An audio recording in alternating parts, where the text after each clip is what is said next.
Hi and welcome to the short tutorial. In this video I will show you how to sign up for the TikTok. So if you want to sign up on the TikTok, watch this video till the end and you have to follow the same procedure.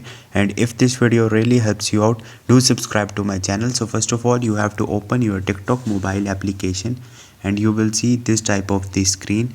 So here you will see three options: use phone or email, continue with your Facebook, continue with your Google. You have to choose one option. If you want to create your TikTok account using your phone number or the email, simply you have to select this. And if you want to connect or sign up with the Facebook, simply you have to click on continue with Facebook. And if you want to create your account with the Google, simply you have to click on the Google and your account will automatically create with these two options.